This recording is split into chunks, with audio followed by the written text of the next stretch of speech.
अयोध्या में भगवान राम आ चुके हैं, मंदिर की प्राण प्रतिष्ठा हो चुकी है। अयोध्या को लेकर आपके मन में कई सवाल होंगे। हमारे ग्रेट ग्रैंडफादर के दौर में अयोध्या की क्या कहानी थी? राजा राम के बाद अयोध्या का क्या हुआ? अयोध्या की कहानी जानने के लिए फ्लैशबैक में चलना होगा। आइए घड़ी की सुइयों को 500 साल पीछे घुमाते हैं। सरयू नदी के पवित्र तटों के बीच स्थित है अयोध्या। अयोध्या नगर यानी कि हजार किस्से कहानियों का शहर। राजा दशरथ, राम लक्ष्मण, माता सीता, हनुमान और डरावने राक्षस। अयोध्या का जिक्र होते ही मन के चलचित्र पर रामायण काल के पात्र सजीव हो उठते हैं। यूं तो अयोध्या का मतलब तलाशे तो अर्थ निकलता है जिसे शत्रु न जीत सके, लेकिन इतिहास हमें बताता है कि इस नगर को लेकर कई बार लड़ाइयां हुई, साजिशें हुई। आदि कवि वाल्मीकि और तुलसीदास बताते हैं कि अयोध्या की इसी पावन भूमि पर रामलला का जन्म हुआ था। उनकी लीलाएं, चमत्कार और अवतार के भावपूर्ण किस्से कौन नहीं जानता। बात 1500 ईस्वी की है। वो जमाना जब हमारे परदादा के परदादा इस धरती पर आबाद रहे होंगे। वो धरती जो भारतवर्ष प्राचीन काल में चंद्रगुप्त, अशोक, विक्रमादित्य जैसे महान योद्धाओं और राजाओं की भूमि थी। मध्यकाल आते आते इस भारत के हिंदू राजा कमजोर और फूट के शिकार हो चुके थे। इसी मौके का फायदा उज्बेकिस्तान के एक लड़ाकू सरदार ने उठाया। नाम था जहीरुद्दीन मोहम्मद उर्फ बाबर। 1526 में बाबर ने हिंदुस्तान में मुगल सल्तनत की नींव डाली। आगरा को उसने राजधानी बनाया। 2 साल ही गुजरे थे, बाबर की नजर अयोध्या पर गई जहां राम जी का जन्म हुआ था। बाबर ने सेनापति मीर बाकी को हिंदुओं के इस पवित्र मंदिर को तोड़ने का फरमान दिया। 1528 में मीर बाकी ने उस मंदिर को तोड़ दिया जहां हिंदू सदियों से राम की पूजा करते थे। इस विदेशी आक्रमणकारी ने उसी मलबे से उसी जगह पर एक मस्जिद खड़ी कर दी। नाम दिया बाबरी मस्जिद। 1526 में बाबर ने हिंदुस्तान में मुगल सल्तनत की नींव डाली। आगरा को उसने राजधानी बनाया। 2 साल ही गुजरे थे, बाबर की नजर उसी अयोध्या पर गई जहां राम जी का जन्म हुआ था। बाबर ने सेनापति मीर बाकी को हिंदुओं के इस पवित्र मंदिर को तोड़ने का फरमान दिया। 1528 में मीर बाकी ने उस मंदिर को तोड़ दिया जहां हिंदू सदियों से राम की पूजा करते थे। इस विदेशी आक्रमणकारी ने उसी मलबे से उसी जगह पर एक मस्जिद खड़ी कर दी। नाम दिया बाबरी मस्जिद। हिंदुओं ने इस चोट से बहुत अपमान, दुख और गुस्सा महसूस किया। वे चाहते थे कि इस राम मंदिर को फिर से बनाया जाए, लेकिन उनकी उम्मीदें परवान चढ़े कैसे? उनके सपनों का मंदिर हकीकत बने कैसे? रामनवमियां गुजर गईं, कई दिवाली आकर चली गईं, समय के प्रवाह को झेल रही अयोध्या अपनी पीड़ा सीने में दबाए विलाप करती रही। ये नगर कभी नहीं रोशन हुआ। 200-250 साल गुजर गए। हिंदुओं ने आराध्य राम मंदिर की इच्छा को मानस की चौपाएं, अवध के गीतों और मिथिला की लोक कथाओं में जीवित रखा। समय ने करवट ली, एक मुकद्दर कितने दिनों तक सिकंदर रहता।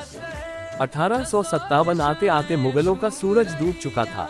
हिंदुस्तान की सरजमी पर यूरोप से आए अंग्रेजों का उदय हुआ। इतिहास की उबासियों से निकलकर वर्तमान में दस्तक दे तो पाते हैं कि हिंदुओं की उम्मीदें कुलबुलाने लगीं। कहा जाता है कि 1857 में अयोध्या में डेरा डाले रहने वाले साधु संतों, वैरागियों ने बाबरी मस्जिद के बाहरी हिस्से पर कब्जा करके चबूतरा बना लिया और भजन पूजा शुरू कर दी। इनका मस्जिद में आने वाले नमाजियों से टकराव होने लगा। बाबरी मस्जिद के एक कर्मचारी मौलवी मोहम्मद असगर ने 30 नवंबर 1858 को लिखित शिकायत की कि हिंदू वैरागियों ने मस्जिद से सटाकर एक चबूतरा बना लिया है और मस्जिद की दीवारों पर राम राम लिख दिया है। 1859 में अंग्रेजों ने एक उपाय निकाला। उन्होंने झगड़े वाली जगह को 2 हिस्सों में बांटा। मुसलमानों को मस्जिद के अंदर का हिस्सा दिया, वहीं हिंदुओं को बाहर चबूतरे के पास पूजा करने की इजाजत मिली। लेकिन ये इंतजाम ज्यादा दिन चला नहीं। 1885 में निर्मोही अखाड़े के महंत रघुवर दास ने रामलला का पहला मुकदमा अंग्रेज साहबों की कचहरी में दाखिल किया। अपनी अर्जी में उन्होंने 17 बाय 21 फीट लंबे चौड़े चबूतरे को जन्म स्थान बताया और वहीं पर मंदिर बनाने की अनुमति मांगी। उन्होंने दलील दी कि मंदिर जरूरी है ताकि पुजारी और भगवान दोनों धूप, सर्दी और बारिश से बच सके। लेकिन इस फरियाद पर कोई सुनवाई नहीं हुई। अंग्रेजों तो पहले ही हिंदू मुसलमानों के बीच बैलेंस बनाकर अपना साम्राज्य मजबूत कर रहे थे। उन्हें कौन सा यहाँ इंसाफ करना था। आखिरकार 1947 में देश स्वतंत्र हो गया। इसी के साथ ही हिंदुओं के मन में राम लहर एक बार फिर से हिलो मारने लगी। अयोध्या के संत वैरागी आजाद देश में रामलला का मंदिर देखना चाहते थे। मौका देखकर हिंदुओं ने चबूतरे पर फिर से मंदिर निर्माण करना चाहा, लेकिन फैजाबाद के सिटी मजिस्ट्रेट शफी ने इस कोशिश को खारिज कर दिया। मामला ठंडा पड़ा, लेकिन हिंदुओं का टकराव जारी रहा। 1 साल और गुजर गया। आजादी के बाद भारत सेटल हो रहा था। 1950 में भारत का संविधान अमल में आया। नए कायदे और कानून से देश चलने लगा। इसी बीच अयोध्या में एक रात ऐसा वाकया हुआ जिसने हिंदू और मुसलमानों दोनों की साइकी में उथल पुथल मचा दिया। रामलला प्रकट हुए हैं, राम आए हैं। 23 दिसंबर 1949 की सुबह अयोध्या के आसपास ये कानाफूसी आम होने लगी। कुछ ही घंटों में ये बात जंगल की आग की तरह फैल गई कि पिछली रात विवादित मस्जिद के ठीक नीचे रामलला प्रकट हुए हैं। मस्जिद के बाहर हजारों हिंदुओं की भीड़ जमा हो गई। आखिर ये था क्या? जितनी मुंह उतनी बातें। कहा जाता है कि 22-23 दिसंबर की दरमियानी रात अभय रामदास नाम के एक साधु और उनके कुछ साथियों ने मस्जिद की दीवार फांदकर भगवान राम, जानकी और लक्ष्मण की प्रतिमाएं मस्जिद के अंदर रख दी और यह बात फैला दी कि राम जी प्रकट होकर अपने जन्म स्थान पर विराजमान हो गए हैं। किस्सा तो ये भी है, अभय रामदास की इस योजना को फैजाबाद कलेक्टर के नायर का भी आशीर्वाद प्राप्त था। आखिर अगले दिन उन्होंने मूर्तियां क्यों नहीं हटवाई? वे तो अपने सीनियरों का गुस्सा भी झेल गए। बाद में नायर साहब ने इस मस्जिद को विवादित मानकर इस पर ताला लगवा दिया। रिटायरमेंट के बाद नायर साहब की अफसरी चली गई तो वे जनसंघ की टिकट पर चुनाव जीतकर संसद पहुंचे। फिर आया साल 1950। इस साल 2 मुकदमे दायर हुए। एक मुकदमा गोपाल सिंह विशार का था, दूसरा था महंत रामचंद्र परमहंस का। कहा जाता है कि मस्जिद में मूर्तियां रखने वालों में हिंदू महासभा के नगर अध्यक्ष रामचंद्र परमहंस भी थे। इन्होंने दर्शन पूजा पर रोक न लगाने और विवादित ढांचे से मूर्तियों को न हटाने की मांग की। 1951 में निर्मोही अखाड़े ने तीसरा मुकदमा दायर किया। ये तीनों केस हिंदू पक्ष के थे। 10 साल बाद 1961 में मुस्लिम पक्ष की ओर से सुन्नी वक्फ बोर्ड और स्थानीय मुसलमानों की ओर से मुकदमा दायर किया गया। इन्होंने न केवल विवादित जगह के पोजीशन की मांग की बल्कि आसपास के कब्रिस्तानों पर भी दावा किया। जिला कोर्ट में इन चारों मामलों की एक साथ सुनवाई होने लगी। हिंदू पक्ष की ओर रामचंद्र परमहंस अहम पक्षकार थे तो मुस्लिमों के पैरवीकार थे हाशिम अंसारी। इंसानियत के अफसाने बड़े कमाल के होते हैं। अयोध्या की गलियां इन दो विपरीत आस्था वाले दोस्तों की दोस्ती की गवाह रही हैं। कभी आप गूगल करेंगे तो पाएंगे कि अपने अपने विश्वास की रक्षा करते हुए भी इन्होंने आदमियत के रिश्ते में दरार न आने दी। 1980 में इंदिरा गांधी की सत्ता में प्रचंड वापसी हुई। इसी साल बीजेपी बनी तो संघ ने हिंदुओं की गोलबंदी का प्लान बनाया। 84 आते आते इसका खाका तैयार हो चुका था। संघ की नजर हिंदुओं के 3 आराध्य राम, कृष्ण और शिव पर गई। संयोग से इससे जुड़े 3 आराधना स्थल अयोध्या, मथुरा और काशी मुस्लिमों के साथ कलेश की वजह थे। संघ ने इन तीनों को आधार बनाकर हिंदुओं को झकझोरने का महायज्ञ शुरू किया। इसी वक्त कहानी में 2 पांड्य किरदारों की एंट्री होती है। एक थे उमेश चंद्र पांड्य, दूसरे KM पांड्य। पहले वाले पांड्य वकील थे और दूसरे वाले जज। कहने वाले कहते हैं कि राजीव गांधी और उनके रणनीतिकारों ने फैजाबाद कोर्ट में वकील उमेश चंद्र पांड्य से अर्जी डलवाई। मांग ये थी कि ताले को खोला जाए। जज को अर्जी में मेरिट नजर आया और उन्होंने मस्जिद का ताला खोलने की अनुमति दे दी। मस्जिद के अंदर 1949 में स्थापित रामलला विराजमान थे ही। मंदिर आंदोलन अब यौवन पर था। जोश तो था ही, लोगों ने जज्बा भी झोंक दिया। राजीव का कार्यकाल पूरा हुआ तो देश नई सरकार चुनने जा रहा था। मस्जिद का ताला खुलवा चुके राजीव ने 1989 देश में रामराज्य लाने के नारे के साथ अयोध्या से चुनावी अभियान की शुरुआत की। 25 सितंबर 1990 को गुजरात के सोमनाथ से निकली यात्रा ने जनमानस को कट दे दिया। आडवाणी ने यहां हाई वोल्टेज भाषण दिया और सौगंध राम की खाते हैं, मंदिर वहीं बनाएंगे का नारा लगाया। पश्चिमी भारत से निकलकर ये रथ जब हिंदी हॉटलैंड पहुंचा तो राम लहर की तरंगे निकल पड़ी। हिंदू मुस्लिम का घोर ध्रुवीकरण हुआ, दंगे हुए, जाने गए। आडवाणी लोकप्रियता के शिखर पर थे। वो स्वयं कहते हैं, लोग रथ के पहिए को छूकर प्रणाम करते थे, पहिए के धूल को सिर पर लेप लेते थे। इस रथ के सारथी थे नरेंद्र भाई मोदी। हैरत की बात ये थी, इस रथ का चालक सलीम मक्कानी नाम का एक मुस्लिम था।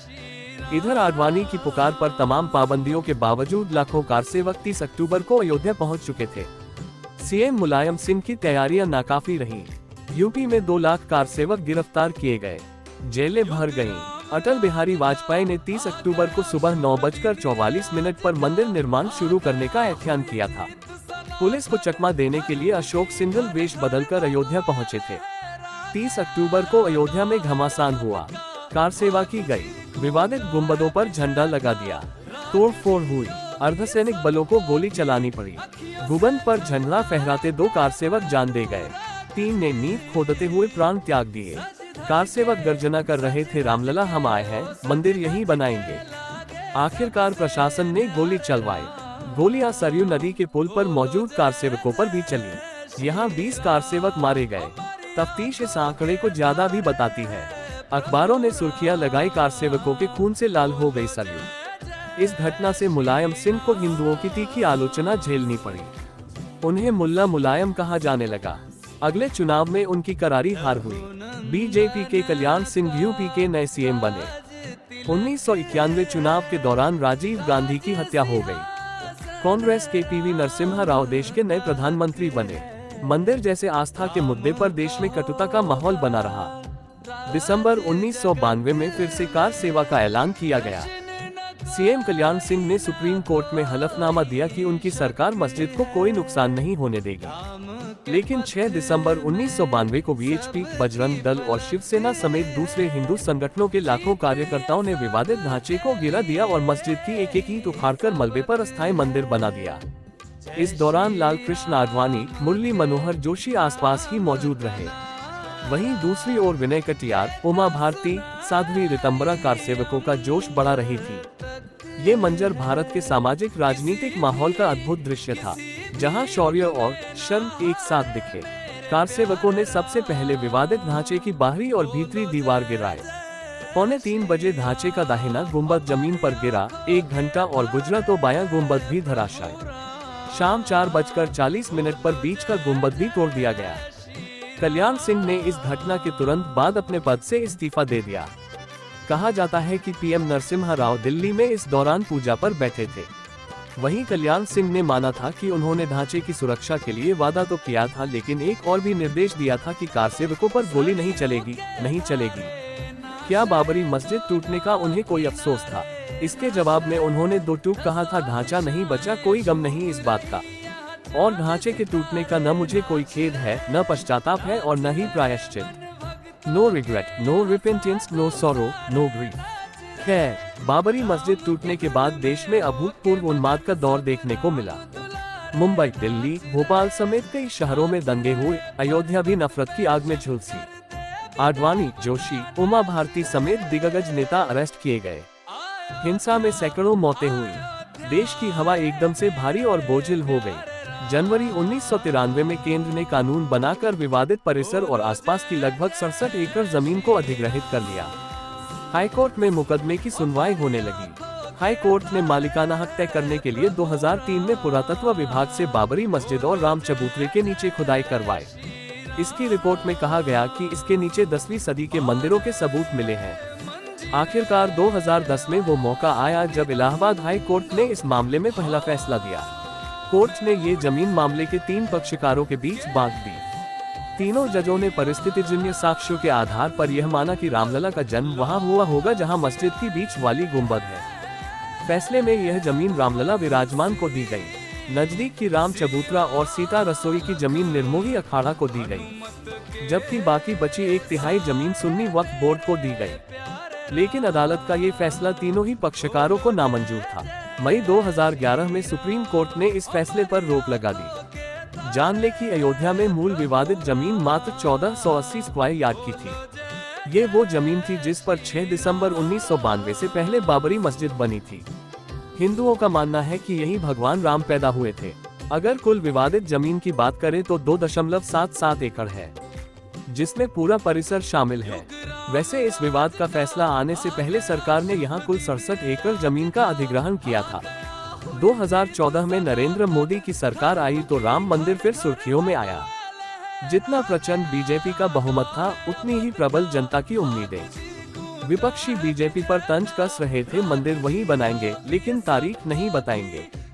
2017 में मामले को कोर्ट के बाहर सुलझाने की कोशिश हुई, लेकिन प्रयास कामयाब नहीं हो सका। मई 2019 में नरेंद्र मोदी दूसरी बार देश के प्रधानमंत्री बने। इधर सुप्रीम कोर्ट ने 6 अगस्त 2019 से इस मामले की रोजाना सुनवाई शुरू कर दी। 5 नवंबर 2019 को वो समय आया, हमारे लोकतंत्र ने इतनी शक्ति जमा कर ली थी कि वो इतिहास लिखने को तैयार था। अयोध्या का फाइनल फैसला आया। सुप्रीम कोर्ट ने कहा कि संपूर्ण 2.77 एकड़ विवादित जमीन पर हक हिंदुओं का है। अदालत ने मुस्लिम पक्ष को मस्जिद निर्माण के लिए एक दूसरी अहम जगह पर 5 एकड़ जमीन देने का आदेश दिया। 5 अगस्त 2020 को पीएम नरेंद्र मोदी ने राम मंदिर का भूमि पूजन किया। राम मंदिर के इतिहास में 5 अगस्त 2020 का दिन सुनहरे अक्षरों में दर्ज हो गया। 1528 से लेकर 2020 तक यानी 492 साल के इतिहास में कई मोड़ आए, कुछ मील के पत्थर भी पार किए गए। आज 500 वर्षों के लंबे संघर्षों, हजारों लोगों के बलिदान व करोड़ों भक्तों की भक्ति से आज के सानिध्य में उत्तर प्रदेश के अयोध्या में भव्य श्री रामलला मंदिर की प्राण प्रतिष्ठा हो चुकी है। इस पल का साक्षी पूरा विश्व बना। इस दिन देश में दीपावली बनाई गई, संपूर्ण राष्ट्र राममय हो गया। जय जय श्री राम, जय जय श्री राम के नारों के साथ भगवान श्री राम की बाल स्वरूप मूर्ति छठा बिखेर रही थी। मानो अयोध्या में भगवान श्री राम स्वयं पधार रहे हैं।